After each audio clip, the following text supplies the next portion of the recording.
أيها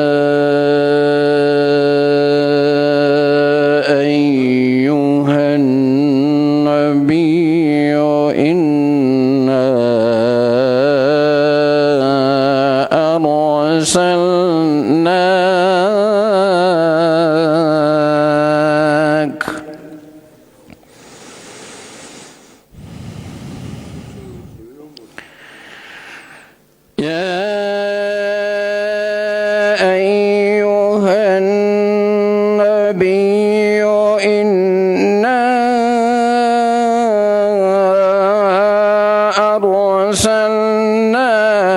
شاهدا ومبشرا ونذيرا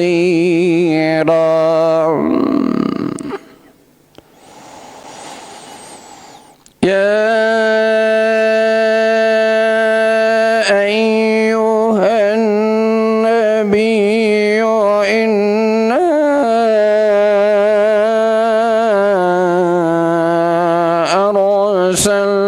أرسلناك شاهدا ومبشرا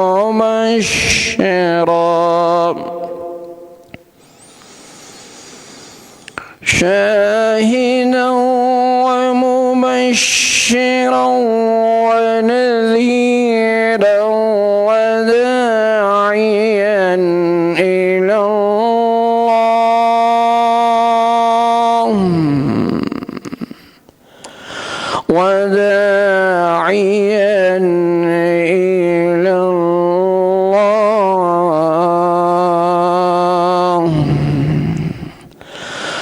وداعيا إلى الله وسراجا منيرا وبشر المؤمنين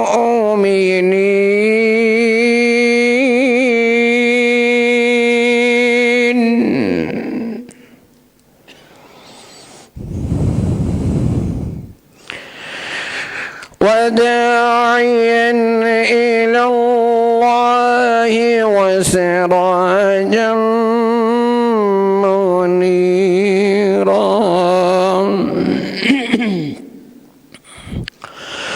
وبشر المؤمنين بأن لهم من الله فضلا كبيرا ولا تطع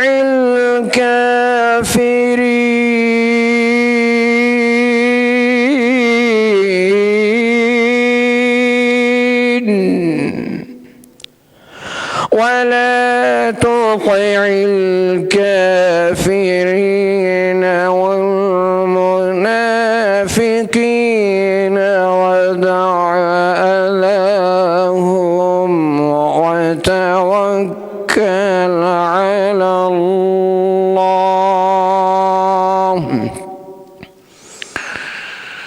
ودع أذاهم وتوكل على الله وكفى بالله وكيلا صدق الله العظيم.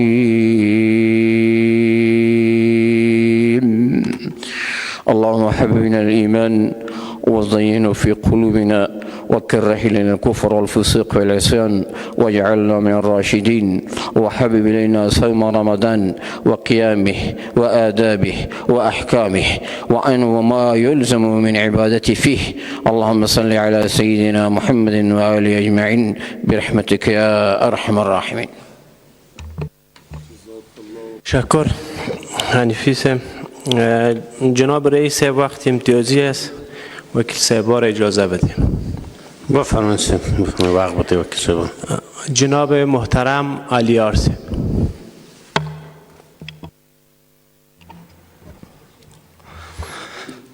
بسم الله الرحمن الرحیم.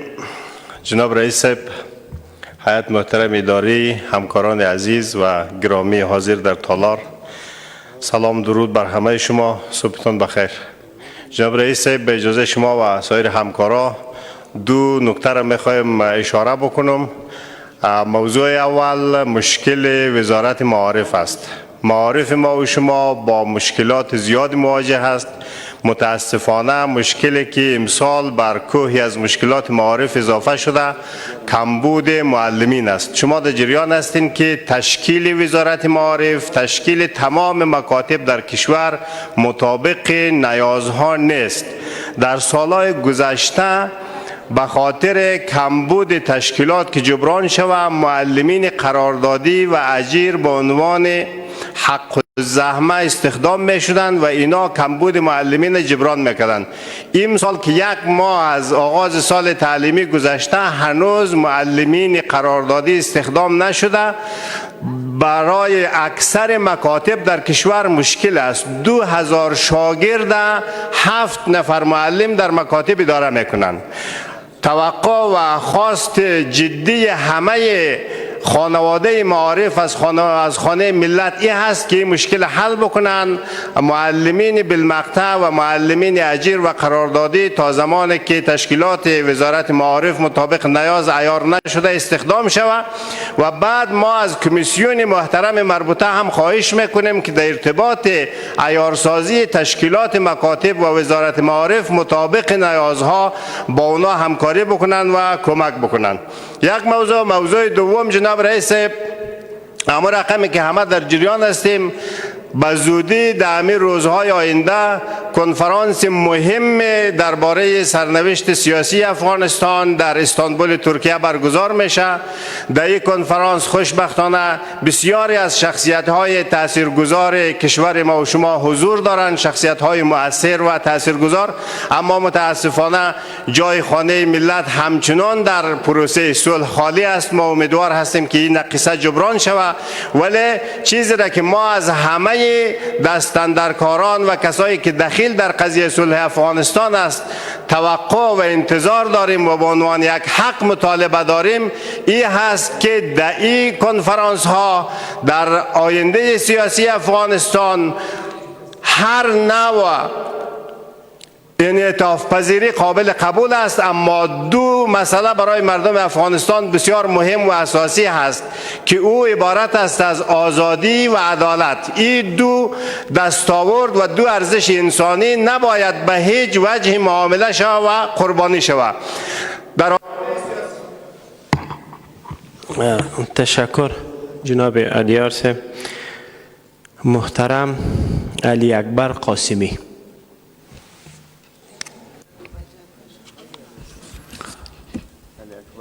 علی اکبر. بسم الله الرحمن الرحیم. با اجازه جناب رئیس، جناب رئیس امو مطلب اولی که می خواهیم دوستا را وقتش بگیرم و شما را هم بار دیگه برای شما دیاتان بیتم. شما در افتتاحی که سال کاری شروع می شد شما به ارتباط زندانیای نظامی اشاره داشتین امروز و از او هم چند ماه گذشت، اما کدام ترتیبی اثر به ارتباط آزادی زندانیای کشور رخ نداده جناب رئیس و این یک تبعیض بسیار ناروا، یک ظلم بسیار فاحش در سه نظامیای ماست، چنانچه که 5000 زندانیا در یک شو، کسایی که در این سرزمین انتحار کرده بود، انفجار کرده بود، نفر کشته بود، قتل عام کرده بودند، اونا رها میشه و بچه‌هایی که به خاطر دفاع از سرزمین، از این میهن، از این کشور فعلا به نام‌های مختلف در زندانند تا هنوز به حالت قبلی خود باقیه. و در این قسمت بار دیگه خواستم که توجه همکارا و خصوصا جناب رئیس جلب کنم. موضوع دوم جناب رئیس، امی تیاری که حامل رئیس ولسی جرگه پاکستان بودند و حکومت در این قسمت فکر میکنم که بسیار ضعف نشان دادن، بسیار هم از خود ناتوانی نشان دادن. اونا که آمده بودن به خاطر از این نامده بودن کدام کودتا را اندازی کنن. به خاطر مذاکره آمده بودن، یک عرف دیپلماتیک بود، چنانچه که شما را دعوت کرده بود بالمقابل شما اونا را دعوت کرده بودین. این تحمل باید به این دستگاه دولتی باید می بودن، از اونا باید مانندی که اونا شما استقبال کردن اینا باید استقبال میکردن. همچون عمل ناروایی که انجام دادن در این قسمت باید خانه ملت به تفاوت نباشه. جناب رئیس صاحب تشکر. تشکر جناب قاسمی. جناب محترم قلاتوال صاحب. د لوی او مهربان خدای په پاک او سپېڅلي نامه د جناب رئیس اداري پلاوي او د ملت محترم استازو سلامونه او نیکې هیلې مې ومنئ. سهار مو په خیر. رئیس صاحب، زه هم غواړم په خپل نوبت سره په دوو موضوعګانو باندې بحث ولرم، په لنډو ټکو کې البته. او هیله مو دا ده چې دغه دواړه موضوعګانې په دې ارتباط باندې د ولسي جرګې غبرګون هم موجود واوسي. له کومې ورځې نه چې د کمال خان بند جوړ سو، اوبه مهار سولې، او زموږ ستاسو د افغانانو ټول شعار هم دا دی چې اوبه زموږ عزت ده، زموږ ابرو ده. له همغې ورځې نه د ایران اخوندانو په مختلفو عکس العملونو او غبرګونونو باندې لاس پورې کړ. له هغې جملې څخه په خپله د دوی د پارلمان د ځینو اعضاو په هغه الفاظو باندې چې دوی توهین کوي افغانستان ته، د افغانستان جمهور رئیس ته او افغانانو ته په ټوله کې، او بې تفاوتي هم زما په نظر باندې او خاموشي هم ګناه ده چې د دوی په مقابل کې باید خاموش واوسو. په کومو ټکو، په کومه شیوه او منوال باندې چې دوی اعتراض کړی دی او دوی څرګندونې کړي دي، موږ یې نه کوو. موږ دلته غني کلتور لرو، عنعنات لرو، کلچر لرو، تاریخ لرو، او دوی د اقل د موضوع څټ ته څه وګوري، د افغانستان تاریخ د یو ځلې مطالعه کړي چې په هغه وخت کې له ډیلي تر مشهده پورې امپراتوري د چا وه. نن چاته تاسو توهین کوئ؟ په کوم عنوان باندې، په کوم نوم باندې؟ د نړیوالو اصولو، نرمونو او موازینو مطابق کومه حقابه چې د ایران سره پروتوکول یا تفاهم لیک امضا شوی دی، درسته ده، هغه باید ورته ورکړل سي. اما دا حساب هم باید ورسره وسي. دا یوه پیړۍ چې د افغانستان اوبه تا ته در بهېدلې او تا د افغانستان په شارګونو باندې خوله لګولې وه، وینې دې زبېښلې، په هغه وختونو کې تر اوسه ولې دې غږ نه کوه؟ نن چې افغانانو خپل حق ترلاسه کړی دی، بالاخره ستاسو دغسې منفي غبرګون دی. جناب رئیس صاحب، د سولې په ارتباط باندې مې یادونه کوله، خاصتا د ترکیې د راتلونکو مذاکراتو په ارتباط باندې. په افغانستان کې د سولې د تامین په ارتباط باندې ډیر ښه تاریخ موجود دی. افغانان یو بل زغمي، مني، تحمل کولی سي. اما بهرني مسایل چې که څوک غواړي په موږ باندې دیکته کړي، په هیڅ وجه باندې افغانان نه مني. افغانان که د جګړو د ډګر اتلان دي، دا توانمندي هم لري چې په خپلو مابینځونو کې سره جوړ شي. موږ تاسو 3 کاله مخکې ولیدل چې د کمکي اختر په ورځ باندې چې کله اوربند اعلان سو، آیا افغانانو یو بل په غېږ کې سره نه نیول، یو بل ته یې نه ژړل، یو بل یې نه منل؟ اوس هم د نړیوالو نه دا خواهش کوو، خاصتا هغه هیوادونه چې د هغوی پالیسي او د هغوی موضوعګري په افغانستان کې اغیزمنه ده، له هغوی دا هیله کوو چې او دا غوښتنه کوو او دا زموږ مسلم حق دی چې افغانان دې پرېږدي چې په خپلو مابینځ کې سره سوله وکړي، په یوه دسترخوان سره راټول سي، د خپلو پلرونو او نیکونو یاد تازه کړي او په دې وطن کې یو تلپاته سوله تامین سي. تشکر. مننه قلاتوال صاحب. محترم قاضی صاحب حنیف. قاضی صاحب. بسم الله الرحمن الرحیم. همه عزیزان السلام علیکم و رحمت الله و برکاته. صحبت مکمک بیشتره به طور فرستوار گپ میزنم. جناب رئیس مجلس ترکیه برای کشور تعیین کننده سرنوشت بخش بزرگ است. هر نوع تصرفی که به صلاحیت شورای ملی در ابعاد مختلف شود رد است. به واسطه که آخرین تصمیم در بخش‌های مختلف حسب ماده 90 قانون اساسی ما میگیریم. بنان اگر به او تصرف شود به معنی است که ما دوباره سر صلاحیت خود تصرف میکنیم که حق نداریم، چون قانون اساسی به ما اجازه نداده. 2.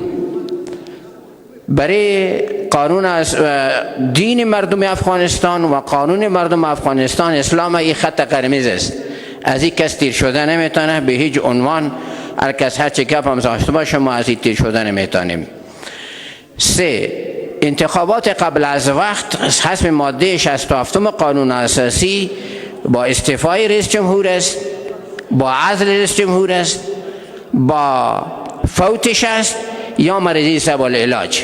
بنان آنچه را سر میپرانند که ما میخوایم انتخابات قبل از وقت بکنین، به منطوق ماده 67 قانون اساسی مردود است و هم مشخص شده که تا 3 ماه میتونن که انتخابات کنن و معاون اول رئیس جمهور صلاحیت‌های میگیره و با صلاحیت‌هایش از هم محدود است. 4. جناب رئیس در شندن مسلمان ها برای ادای نماز جنازه یک متوفی رفتن، وزارت دفاع بمبارد میکنه. 10 نفر مسلمانی که در نماز جنازه آمدن پارچه پارچه و شهید و تیکه میشن.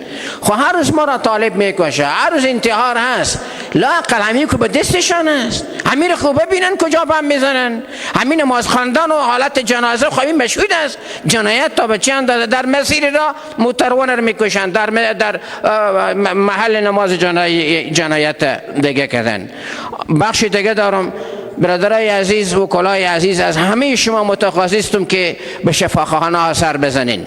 من یک شب به یک شفاخانه رفتم و بخش مریضا به دهلیزش امکان رفت آمد نبود، از بوی تعفن و از همه چیز، از هر مشکل مرگ میر عملیه به او موجود است. 4. استبدادی که رئیس جمهور دیروز در میدان هوایی کرد، روابط دو مملکت را ویران کرد، این در واقع تعلق به فرد به عنوان رئیس مجلس یا به عنوان اعضای شورای ملی نیست، یا خیانت ملی است که روابط دو کشور. اقلا بحث میکردیم، صحبت میکردیم. دشمن وقت در خانه 1 دقیقه وقت است. بفرمایید. به ارتباط رئیس، ما متخصصم که از این گپ عادی بر نگردیم. روابط ما را با پاکستان درست است که دشمن ماست، دشمنی میکنه، اما همین مذاکره و مفاهمه با دشمن در نشست میشینه.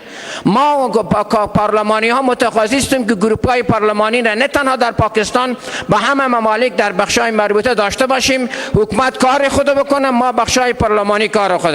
و جمله اخیرم، ما به هرات 1 میلیون متعلم داریم و 5500 استاد حق و زحمه ضرورت مطلق. جفاست که هنوز انجام نشده. و سلام. مننه نفیسه. محترم رئیس عبدالخالق.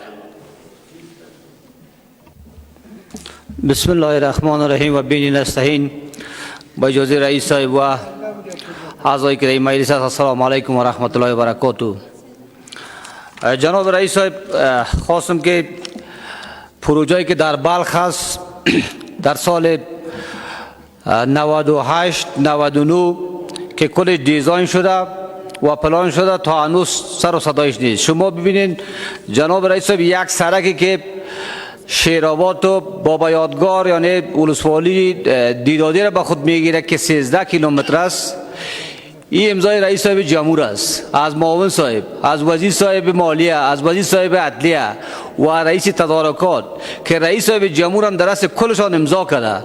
اما دیروز ما را که جمعی وکیل صاحبای مزار بردیم در وزارت مالیه، اما وزارت مالیه میگه که ما در سال 1400 را نگرفتیم. ما امیدوار هستیم که شما ببینید که این ملت چطور بازی میتن. جای دیگه که 300 خانه از مردم رفتن اونجا چپه کردن که ما براتون سرکتان قیر میکنیم. ما امیدوار هستیم که پارلمان یک آیت روان بکنه اونجا که یا خساری و مردم باید بتن یا ایشکی سرک باید جور شود. و چیز دیگه که ماه شریف رمضان است، خدا کنه که همونطور که ماه رمضان ماه پر برکت است، خدا کنه که خالی از جنگ و حاصل بخیر شود، از جنگ و از خشونت. جناب رئیس ماه مبارک رمضان شما ببینید که از آزادی تجارای ما هم یک تعدادش استفاده کرده. از بازار آزاد 1 کتی روغن 400 بود، حال 6.5 شده. ما امیدوار هستیم که کمیسیون مربوطه را وظیفه بدین که هر چاجل دم خودسری ها را بگیره. حال از بازار آزاد تو نمیشه که سر مردم هر ظلم را که ما بکنیم برای ما آزاد باشه. ما امیدوار هستیم که در این مورد یک توجه شود. در مورد دیگه که گپ صلح است و خوب است که در صلح همه بزرگای افغانستان شامل هستند که بران به خیر خوبی صلح در افغانستان بیاره، ولی متاسفانه هنوزم از پارلمان کسی عضویت خود نداره و شما هم برای ما گفته بودین که ما یک کمیسیونی را یا یک کمیته را ساختیم، اما قریب است که مردم سفر کنه سوی ترکیه، تا هنوزم همون کمیته برای ما یک طرح نآورده که ذهنیت ما را هم روشن کنه. خبرنگار از ما پرسان میکنه که شما چی برنامه دارین، چی دارین، ما هنوزم خالی ذهن هستیم. ما امیدوار هستیم که در این مورد هم یک ذهنیت ما روشن بسازین. و در موردی که رئیس پارلمان پاکستان می آمد، واقعا گرچه پاکستانی ها مرا خوشم نمیاد که تعبیر سو نشه، مگم مردم افغانستان میمان نواز است. ما امیدوار هستیم که رئیس صاحب جمهور اگر از پیش خود شده، اگر از حکومت ما شده، ما امیدوار هستیم در آینده تو تشکر رئیس صاحب. یک چیز کمک وضاحت بتون به وکیل صاحبا که پارلمان پاکستان دشمن ما شما نیست. کسایی که با افغانستان دشمنی میکنه اگر تیاری زوبیه تا هرگ بدرقه میشه. بنان رئیس پارلمان پاکستان بسیار علاقه داشت که در موضوع صلح افغانستان تلاش بکنه، مناسبات به تحکیم روابط پارلمانی خصوصا در موضوع تجارت. واقعا ما تلاشش احساس میکنیم. تشکر. جناب محترم کمینسه. د سپیڅلي څښتن په پاکنامه درنو وکیل صاحبانو سهار په خیر. ښاغلی رئیس صاحب د سولې خبرې په یو ډېر مهم پړاو کې دي، خو متاسفانه د ولسي جرګې ځای پکښې نشته. د ولسي جرګې د ځای نشتون په دې معنی چې د ولس ځای هلته نشته. سبا چې کم تصمیم د دې قوې په اړه باندې نیول کېږي، موږ نه یو خبر او کته نه یې خبر، موږ نه یې داخل او کته نه یې داخل، بیا به هغه وخت تیري او هیڅ به په لاس نه راځي. دوامه مسله ښاغلی رئیس صاحب، ته د ولسي جرګې سپیکر، سخنګوی او یا ویان دی. دا په دې معنی چې هغه تصمیم چې دلته په تالار کې نیول کېږي هغه ستا تر خولې راوځي، خو ته تصمیم خپل پر سر باندې نسې نیولی. د پاکستان د پارلمان رئیس او ورسره مال پلاوی چې تاسې دعوت کړی و، څوک خبر و؟ آیا هیات اداري په دې باندې خبر و جناب رئیس صاحب؟ ښاغلی رئیس صاحب، که د رئیس صاحب دفتر یو ګړی وخت راکړي، ستا هیات اداري په دې باندې خبر و، د رئیسانو کمیټه په دې باندې خبره وه، د روابط بین الملل کمیسیون چې د دې لپاره جوړ شوی دی خبر و؟ هېڅوک نه و خبر. یوه وړوکې الکه چې همیشه ستا پر څرخ باندې ده او پر تا باندې راڅرخېدلې ده چې په میدان کې هم در سره وه، پر کوم اساس باندې هغوی در سره وه؟ بیا د امنیتي سکتور راوغوښتی د وضاحت لپاره خپل شخصي دفتر ته، نه تالار ته. دا په دې معنی چې ستا شخصي میلمانه وه. افغانستان 15,000 کلن تاریخ د میلمه پالنې لري او هغه ستا د غلط مدیریت له امله نن ډېر کښته راغلی دی. که شخصي میلمانه نه وه نو ولسي جرګه به په جریان کې وای، او که د ولسي جرګې میلمانه وای هغوی هېڅ چا نه سوای ګرځولی. او لطفا هغه وضاحت هم ورکړي چې تاسې د امنیتي سکتور درکړي چې هلته ستونزه څه وه. د وکیل صاحبانو څخه مې هم خواهش دا دی چې د اوبو تر مخه ګاولې ونه کاږي او انتقادونه خپل پر ځان باندې ونه کړي، خپل پر نظام باندې ونه کړي او پر خپلو خلکو باندې ونه کړي. دا چې میلمنو له ځانه سره څه لرل، څه یې راوړله، موږ یې هرکلی کوو، خو دا چې په شخصي شکل باندې تاسې راغوښتې وه، بیا مو نور سفرونه هم پلان کړي وه له هغو سره، هغه ستاسې خپله مسله ده. او هغه حلقه چې ستا سره په میدان کې وه هغه پر کوم اساس باندې ستا سره تللې وه؟ آیا هلته د روابط بین الملل کمیسیون و؟ آیا هلته نور مسؤلین چې دغه سفر یې باید تنظیم کړی وای وه؟ هېڅوک نه وه. نن د دې مسؤلیت ستا تر غاړې دی جناب رئیس صاحب. که د دې دوو هیوادو د دې دوو پارلمانو اړیکې خرابیږي او که د افغانانو میلمه پالنه تر سوال لاندې راځي، د دې ټول مسؤلیت ستاسې د غلط مدیریت او د شخصي ګټو او د شخصي مسایلو دی چې نن ما افغانانو ته پرېښول. مننه. امی رامین در کمیسیون روابط بین المللی هست یا نیست؟ رامین صاحب تشریف داشت دیگه شه نمیفهم دیگه، ما خود نمیتونستیم که 250 نفره به میدان ببریم.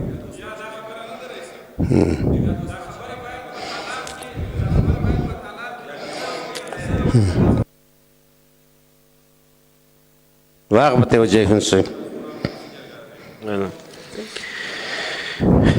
مننه کمید. جناب مجاهد صاحب. اعوذ بالله من الشیطان الرجیم. بسم الله الرحمن الرحیم. هیئت اداری وکیل صاحبای بزرگوار، صبح شما بخیر. جناب رئیس، سر دو مورد صحبت میکنم. در کابل 9 میلیون نفوس زندگی میکنه، به 10,000 معلم ضرورت داره. با وزارت معرف که میریم میگه بس نیست. در اونجا که میریم مکاتب است، در هر مکاتب 2000 نفر شاگرد است و 2 نفر معلم است یا 1 نفر معلم. این غیر عادلانه است. وقتی که رئیس صاحب جمهور با ننگرهار رفت با جلال آباد به نام عاجز مره، یک کسی خیز گفت ای گپ دروغ، ای گپ دروغ. 4000 بس به اونا دادن و 9 میلیون نفوس در کابل زندگی میکنن. مکاتب با چای مولادی وطن در بدر میگرده، هیچ برشان نه درس است و نه تعلیم. خواهش ما از این بزرگای از این مملکت است که دیگه وطن ویران نکنن و در کابل عیش نوش میکنن. تماما چور چپاول در کابل میکنن و در دیگه ولایت هم به معلمین ضرورت داره. تنها نماینده کابل نیستیم، مگر متاسفانه که ما در 3 سال میزنیم در مکاتب هیچ بست نیست، معلمین نیست، هیچ درس و تعلیم نیست. یا خواهش میکنم که رسما یک مکتوب روان کنین، یا سرپرست وزیر میخواه یا کسی دیگر میخواین، در این مورد توجه شما را میخوایم. سوال دوم میز جناب رئیس صاحب، ما پاکستانی نیستم، ما یک افغان هستم. ما 2 میلیون مرده ما در پاکستان دفن است. 3 میلیون نفوس ما میال فعلا در پاکستان زندگی میکنه. ما باید با پاکستانی ها یک روابط خوب داشته باشیم، یک روابط حسنه بسیار خوب داشته باشیم. 50% گناهگار ما هستیم، 50% واست. مردم عوامش که ما بسیار خوب کردن. ما علیه روسا که جنگ دیدیم، ما را جای دادن، ما دریمشان تعرض کردیم، مالشان خوردیم، زمینشان خراب کردیم. باز ما یک اصول داریم افغانا که اگر دشمن ما در خانه ما بیاید، ما از افغانای خود که عزت از واره بهتر میکنیم و خوبتر عزت از واره میکنیم. متاسفانه که 4 نفر از امریکا آمده، نه به مهمان نوازی میفهمند، نه به عزت میفهمند، نه به آبرو میفهمند، نه چیز دیدن. دونم اینجا فقط تنکیو گفتن و ششتن در موطلا اونجا بودن، اینجا آمدن رئیس جمهور ملک شدن یا شورای امنیت گرفتن یا ارگانای محل تماما جایش گرفتن. این بی‌عزتی تنها مهمان پارلمان افغانستان، مهمان تماما مردم افغانستان بود، تنهای مهمان تو نبود. بسیار کار غلط کردن و ما فکر میکنم جناب رئیس صاحب که ما 2 بار در پاکستان رفتیم دمی 2 دوره وکالت، اونا از ما استقبال کردن، عزت ما را کردن. اگر هر چی که با ما بودن مگم یا مهمان ما بود. ما شما میریم در دیگه کشورهای خارجی چقدر عزت میکنن، یا خودشان عزت نداشتن، نه مین بود نه بارود بود. در 20 سال اینجا بارود نبود. دمی روز که رئیس پاکستان، رئیس پارلمان پاکستان میاد، باز بارود پیدا میشه. در حقیقت این دشمنی با ملت کرد.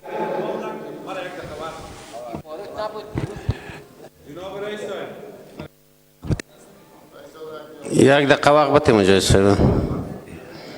جناب رئیس صاحب، دشمنی ای بیزتی به تمام مردم افغانستان کردن. اول دوره که خود کاندید میکرد، طالبای افغانستان و آیسای پاکستان در مورد از این کمک کردن، این پیسه دادن که رئیس جمهور ملک شد. وقتی که به دیگه طرف دیگه کس برش دانه انداخت، حالا با مردم دشمنی میکنن، پروژه میکنن، روز به روز افغانای ما پروژه میگیرن، روز به روز افغانای ما شهید میشن. این 4 نفر 5 نفر ارگنشینا نمیتونن سر نوشت افغانستان بازی کنن. تشکر. سلام علیکم.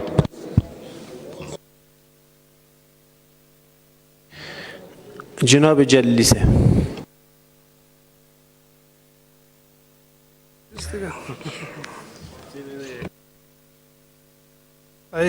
بسم الله الرحمن الرحیم.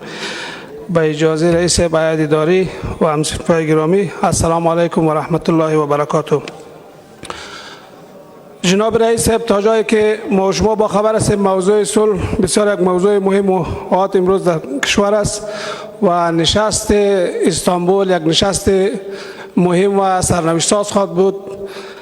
متاسفانه عیادی که در این نشست تا جایی که معلومات به دست ما آمده تقریبا 19 نفر یا 20 نفر تا 22 نفر است. در این عیاد ترکیب قومی، ملیتی و از احزاب سیاسی حتی پارلمان کشور نادیده گرفته شده. من فکر میکنم هیئت جای را نخواهد گرفت. مردم هزاره یا اهل تشیع که 30 تا 35% نفوس از کشور رقم میزنه، ما فکر میکنم که 2 نفر فقط نماینده دادن به نشست استانبول. ما خواهش می است که از هر قوم و اینمی تو که در قسمت تذکره الکترونیکی اینا قوم ها را جدا کردن، خدا کنه در اینجا از کل اقوام 1 نفر را نماینده بگیرن. مورد دوم موضوع وزارت صحت عامه است. وزارت صحت عامه افغانستان در روزا تصفیه کاری را شروع کرده. ما شما شاهد از این هستیم که در غرب کابل 1.5 میلیون نفوس زندگی میکنه. یک شفاخانه نسای ولادی 100 بستر وجود داره که تقریبا حدود 80 نفر پرسنل داشت که از 80 نفر پرسنل 50 نفر در روزا اینا تنقیص کردن. متاسفانه که ما شما شاهد از این بودیم که در طول 8-9 سال اخیر از خواهرای ما، خانمای ما، مادرای ما در راه، حتی در راه اینا زایمان کردن. جناب رئیس خواهش می است که موضوع شفاخانه 100 بستر برچی را در آجندایتان بگیرین و این تنقیص را که اینا مدت 10 یا 15 روز میشه 50 نفر از یک شفاخانه که 80 نفر کار میکنه و 1.5 میلیون نفوس اونجا زندگی میکنه، اینا تنقیص کردن. این را مد نظر بگیرین. و السلام علیکم و رحمت الله و برکاته.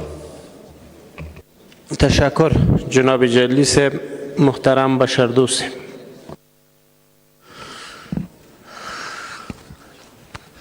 به نام حق و به یاد شهدا،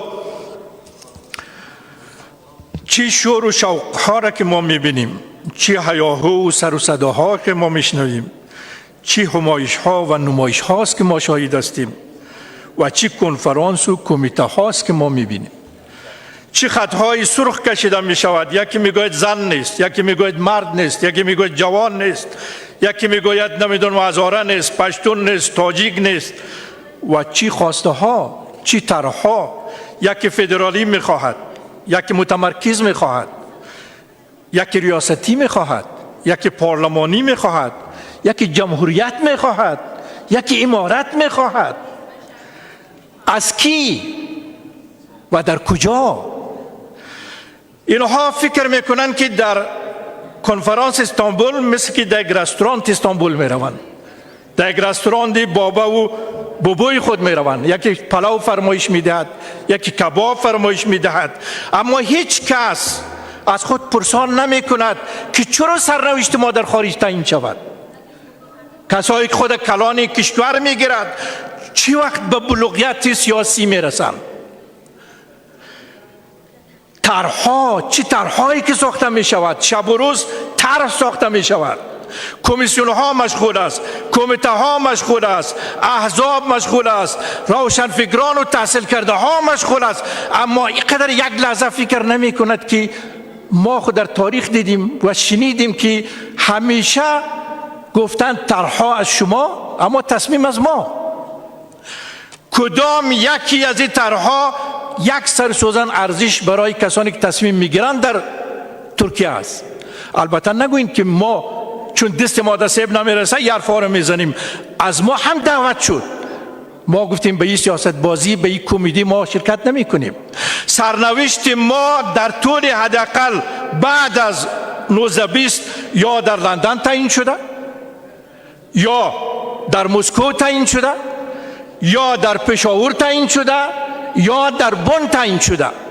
چه وقت سرنوشت کشور، آینده کشور، صلح کشور، جنگ کشور در کابل تعیین می شود، توسط مردم کابل تعیین می شود، نه اینکه در خارج و توسط خارجی ها تعیین شود. ما هیچگاه وقت یک لحظه فکر نمی کنیم که طرحهای ما یک سری نخود ارزش ندارد برای آنها. آنها تصمیمشان گرفته است، آنها میدانند که چی بلایی بر سر این کشور بیاورند. حتی در محل کنفرانس یک سر سوزن نظر یک افغان خواسته نمی شود. حتی در اجنده ایشان یک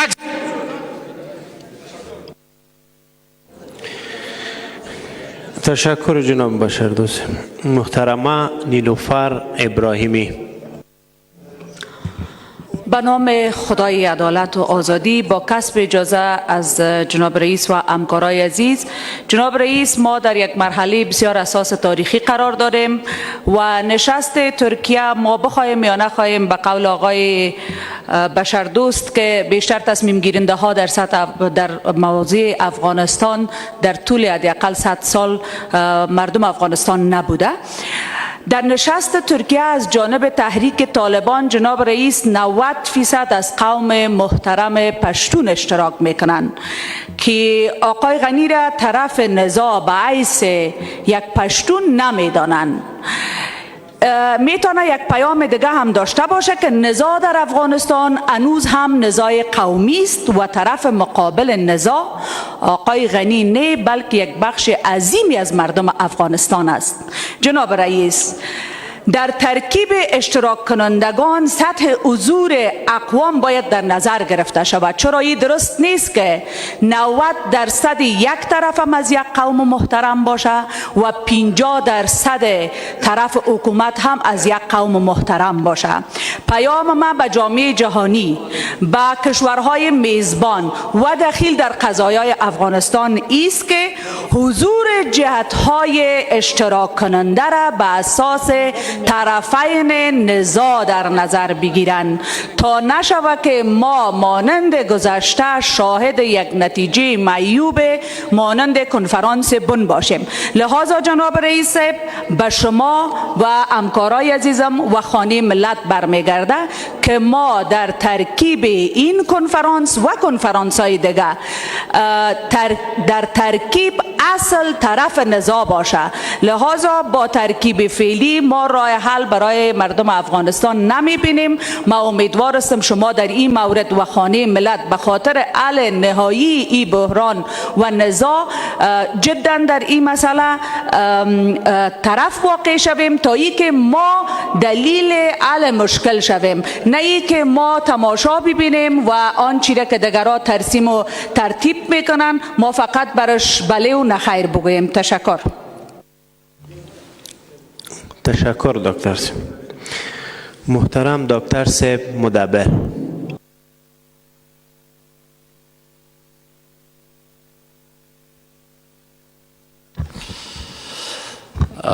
به نام خدا و اجازه جناب رئیس صاحب و هیئت محترم اداری همکارای محترم عرض سلام دارم خدمت تک تک شما.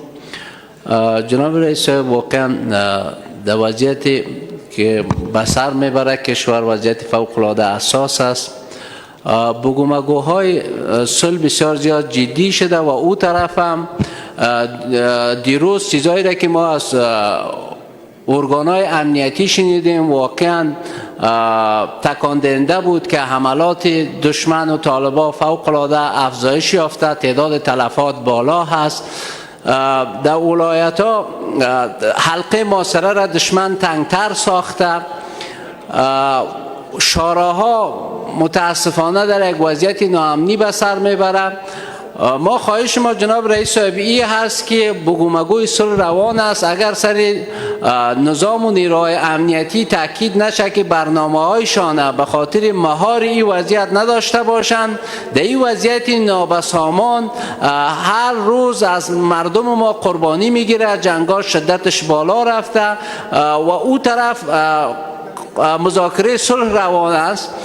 جناب رئیس صاحب، این قضیه باید درست مدیریت شود به بهانه که ما در ترکیه و در جاهای دیگه به مذاکره هستیم، ساعات زیادی را از دست داده رایستیم، یک تدبیر گرفته شود، ارگانهای امنیتی خواسته شوند جدیتر در تالار تا طرحشان شریک بسازند به مهار وضعیت. تشکر رئیس.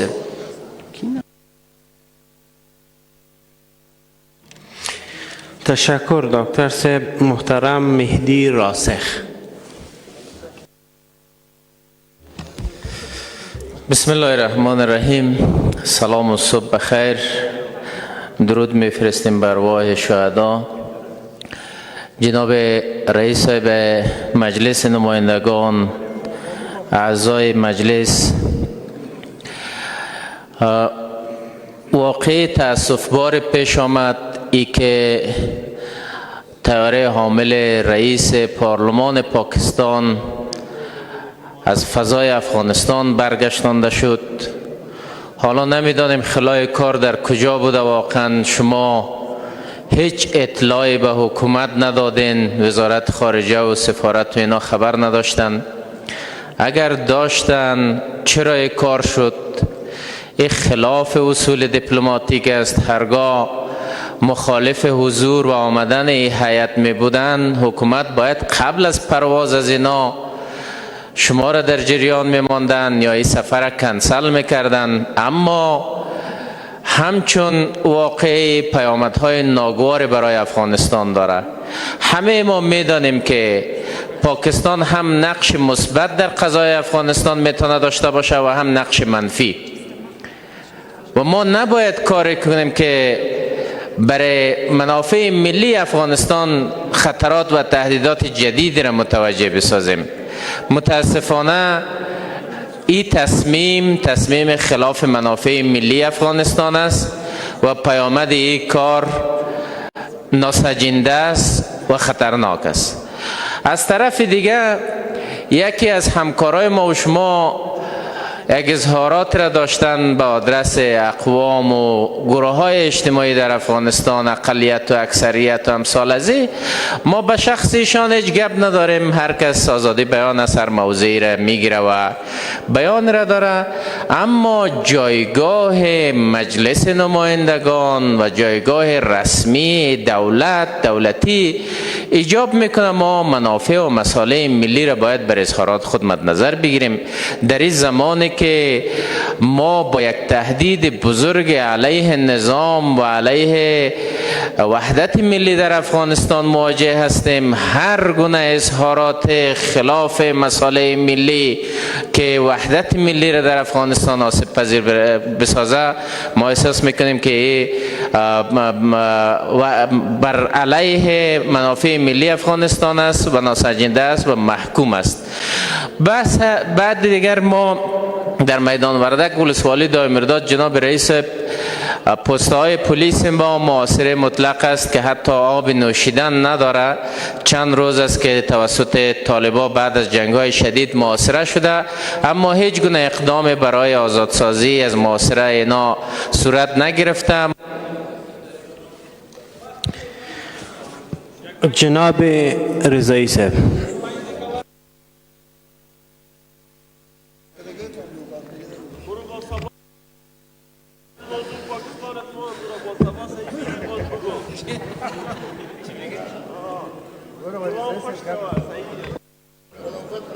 جناب محترم خان آقا رضایی صاحب. بسم الله الرحمن الرحیم. سلام و عرض ادب دارم خدمت جناب رئیس صاحب، وکیل صاحبای محترم.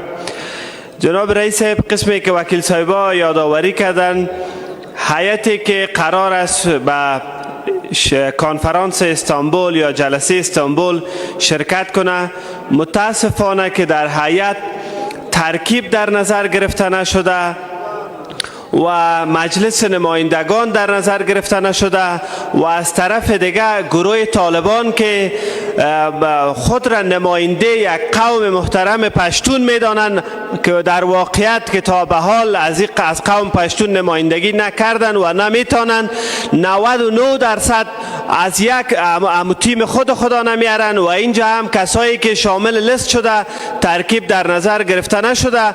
قضایای افغانستان در 40 سال گذشته متاسفانه به خاطر نابرابری، به خاطر اینمی ظلم استبداد، ما 40 سال گذشته را در جنگ و بدبختی گذاشتاندیم. امروز که یک دریچه به خاطر صلح، به خاطر آینده افغانستان باز شده و مردم افغانستان برش فرصت داده شده تا برن اظهار نظر کنن و یک راه حل معقول پیدا کنن که ما شهروندان افغانستان بتانیم دور هم برادر و برابر زندگی کنیم. باید جدا ترکیب در نظر گرفته شود و هیئتی که میره از تمام اقوام افغانستان باید نمایندگی کنه تا ما یک نتیجه واقعی را به دست بیاریم. اگر هیئتی بره که باز هم یک تصمیم گرفته شود بر سرنوشت مردم افغانستان رای حل نباشه، یک در دیگه ای را باز کنند که خدای ناخواسته باز به افغانستان بدبختی های چندین سال گذشته تکرار شود. باز نتیجه صلح استانبول هم شاید برای ما و شما نتیجه نباشه که مردم از او خیر ببینه.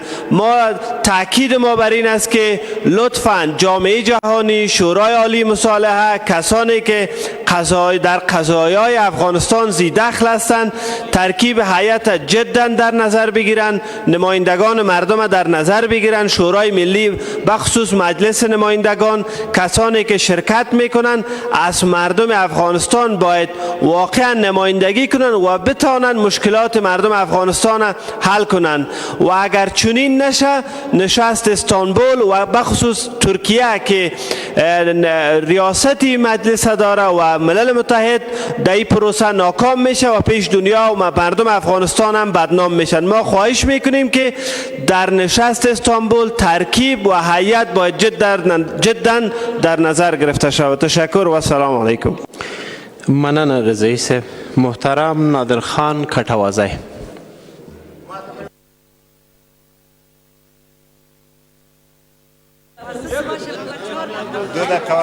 د لوی او بخونکي خدای په نامه د جناب رئیس صاحب لومړي نایب او د ملت د درنو استازو په اجازه تر هر څه مخکې د ترکیې د غونډې په اړه باندې زه دومره یایم چې دغه غونډې د مجاهدینو په وخت کې چې په هغه وخت کې د ډاکټر نجیب حکومت و د نړۍ په ډېرو هېوادو کې وشوې مګر د موږ په لاس کې نه وې، د پردیو په لاس کې وې، هغه نتیجه نه ده ورکړې. د ترکیې غونډې ته دومره زیات تاسې مه هیلهمن کېږئ چې دلته به خامخا نتیجه ورکوي. دومه خبره دا ده چې د ترکیې غونډې ته چې هر څوک ځي ځانګړې ترې باید چې نه ولري. هر څوک چې ځي د افغانستان په خپلواکۍ، د افغانستان په ملي وحدت، د افغانستان په جمهوریت، په افغانستان کې د اقلیتونو د خویندو او د ماشومانو په حقوقو باندې هیڅ چاته دا حق نه ورکول کېږي چې هغه د ترکیې په غونډه کې په دې باندې معامله وکړي یا سودا وکړي. بله خبره دا ده هر څوک چې هلته فیصله وکوي هغه باید چې ولسي جرګې ته راشي، د ولسي جرګې لخوا د تایید رایه واخلي او له هغه وروسته بیا هغه فیصله عملي کېږي، هغه فیصله رسمي شکل ونیسي. هغه فیصله ته له دې جایز تصویب سوي نه وي، هغه فیصله نه ده. عزیزانو، د پاکستان د سفیر د سپیکر د راتلو لپاره چې کوم دوی بیرته وګرځېدل په اخلاقي لحاظ باندې زه هم خواشینی یم، مګر زه له د خپلو وکیل صاحبانو پوښتنه کوم چې دومره خواشیني تاسې څرګندوئ. دا 40 کاله پاکستان ما وجني، دا 40 کاله پاکستان د ما اقتصاد را تباه کوي، د ما اقتصادي، سیاسي، نظامي، فرهنګي دغه ټول بنیادونه یې را تباه کړو. یوه ورځ هم تاسې د پاکستان د پارلمان د کوم غړي دا واورېدلو چې ولې په افغانستان کې دا کوئ؟ یوه ورځ هم د خبره واورېدله څنګه نن د پاکستان سپیکر نه راغی، دلته ټول موږ ګرم یو چې دا څرنګه نه راغی او دا ولې نه راغی. په داسې حال کې چې هغه هېڅ طاقت نه لري. د افغانستان ډیسک په پاکستان کې له ایسایه سره ده، هغه نه له پارلمان سره ده، نه له خارجه وزارت سره ده، نه تاسو ته ګټه رسوي. عزیزانو، په پاکستان کې د پارلمان غړي په افغانستان کې جهاد فتواوې ورکوي او موږ دلته دومره ورباندې خواشیني یو چې دا د موږ مېلمه پالنه نه وسوه او دا د موږ کلتور تباه سو او د موږ پلانی وسو او د موږ پلانی وسو، د موږ کلتور څخه یې د ما ژوند را تباه کړی ده. بله خبره، مهمه خبره دلته دوه کسانو وکوله چې طالبان پښتانه دي او طالبان ځان پښتون بولي. راسي د افغانستان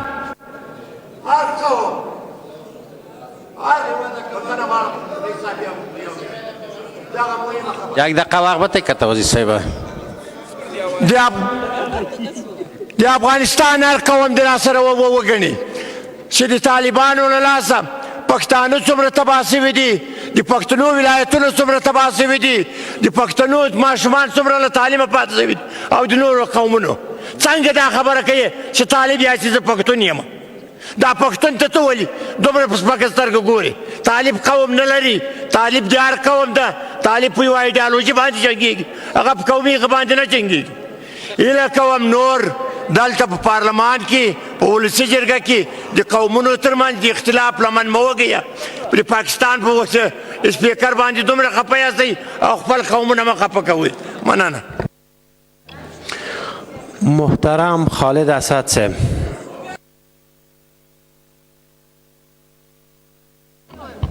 بسم الله الرحمن الرحیم.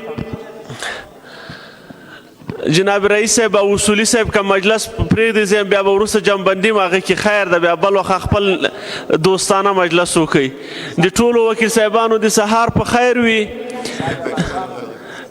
جناب رئیس صاحب زه یو شي ته ډېر عجیب یو حالات و چې نن موږ لکه وکیل صاحب نادر خان کټوازي چې وویل زموږ په تالار کې د پاکستان په تیاره چې د هیات تخنیکي مشکل و او حکومتي هغه راغلل، دومره بحث پې وسو او دومره خفګانې پې وښودل چې زه د عجیب نظام ملګري دا دوستان د دې وطن سره افغانستان سره څومره حس د هغه لري، د خپلوي لري له خپل وطن سره او جان مقابل سره.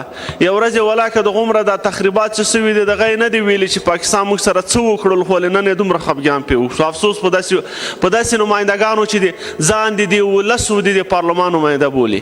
هغه یوه تخنیکي موضوع دا یو ځای نه ده چې په افغانستان کې د پاکستان له دې تیارې سره شاید سلهاو ځله په نورو دنیا کې هم دا شوې. رئیس جمهوران یې راغلي دي، همدا واقعه پیښه سوې ده.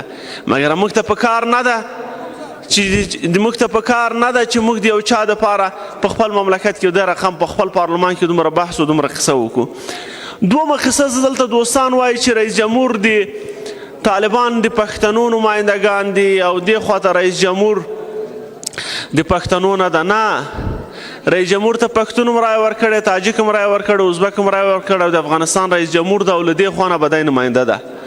دوم زه هغه چاته وایم که طالبان رښتیا هم د هغه نمایندګان وایي مطلق د پښتنو، بیا راځئ یو سروې وګورو چې په دې وطن کې د همدغه نظام په خاطر پښتنو ډېره قرباني ورکړې که نورو ټولو اقوامو. تاسو خو راځئ دا وګورئ، تاسو راځئ وګورئ چې په افغانستان کې څومره سربازان، څومره په اردو کې، څومره په پولیس کې، څومره په امنیت کې پښتانه ډېر دي که نور ټول اقوام. یو وارې خو دا وګورئ، ټول یوازې هغه د قومي موضوعاتو ته لمن وهل او خرابول بل څه نه دی عادت. دغه سیاست راځئ پرېږدو، په دې کې څه نه دی، په دې کې هم تر اوسه هېڅ هم لاسته نه دی راوړی. پښتانه د دې وطن اصیل خلک دي، د وطن باندې سر ورکړی ده، وطن یې ساتلی ده، تل یې د دې وطن په خاطر باندې وینه تویه کړې ده. دلته هر قوم تو کړي، زه دا نه وایم چې تاجک نه ده تو کړي، ازبک نه ده تو کړي، هزاره نه تو کړي، مګر همدا نه، دا خو واضح ته یو قوم ته تروریست وایي. دغه خبرې دي خپل حد دې وپېژنه، خپله خبره دې سنجیده وکړه.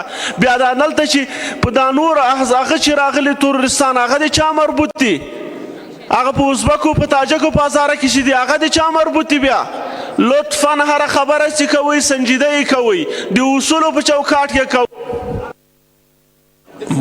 مننه اساس. جناب محترم دکتر صاحب ضیا. بسم الله الرحمن الرحیم. با اجازه جناب رئیس، معاون و اعضای محترم مجلس، جناب رئیس مخاطب من امروز شما معاونتان مردم کودامن، پروان و کاپیسا هست. چند قبل قماندان محترم امنیه غزنی برطرف شد وقتی که از سکرتر شورای امنیت آقای مویب سوال کردیم، گفت که چرا تجلیل احمدشاه مسعود در قماندانی امنیه غزنی برگزار کرده. شما دیروز یک محفل در کودامن داشتین تحت عنوان دفاع از جمهوریت. آیا جمهوریت غنی را شما مطالعه نکرده این و نمیدانین؟ جمهوریت 4 نفری، جمهوریت لوی سارنوال، جمهوریت وزیر مالیه، جمهوریت وزیر داخله، جمهوریت وزیر دفاع، جمهوریت ده افغانستان بانک، جمهوریت اداره امور که همگیش به شمول بیبیگل و غنی از یک قوم و از یک سمت می باشه. حمایت شما از جمهوریت غنی به چی معنی هست؟ شما روح و روان مردم خراب کردین و مسعود بزرگ شما را نخواهد بخشید. موضوع دیگری را که من امروز از تریبیون اعلان میکنم، مخاطب من رئیس ستاد ارتش افغانستان هست.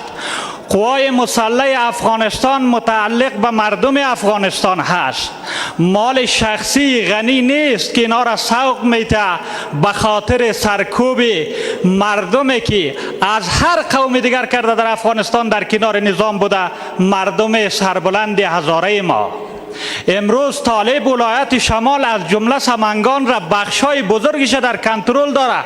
چرا اردوی ملی در اونجا نیرو روان نمیکنه؟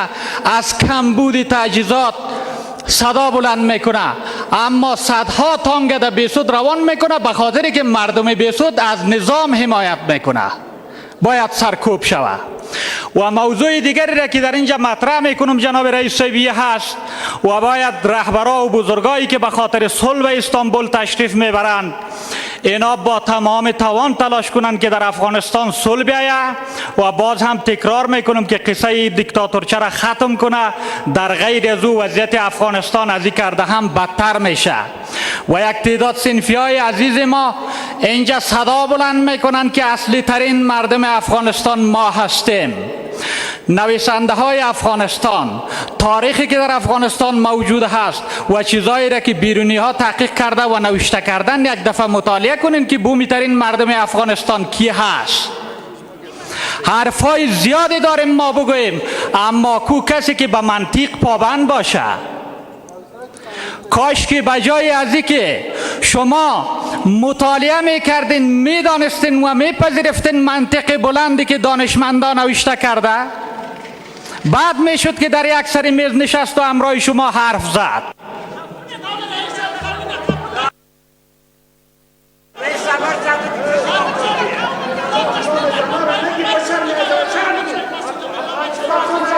یک بار شما نظم مجلس هم مراعات کنید.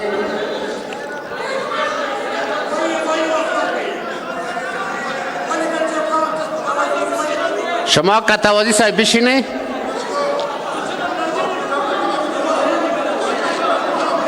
قطوازی صاحب جایفون صاحب وقت بته دیگه هم کار ماره. جایفون صاحب جناب شاپور حسن زای صاحب.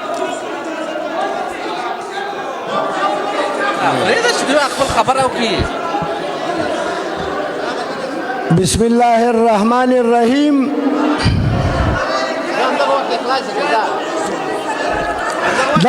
دغه ال کنه چې دا وطن نه جوړیږي کنه.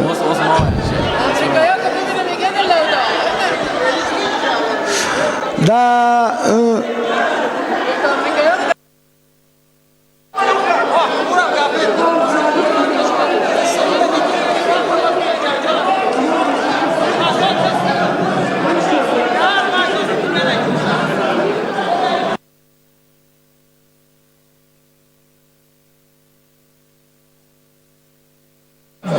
لایف بند کنین لایف.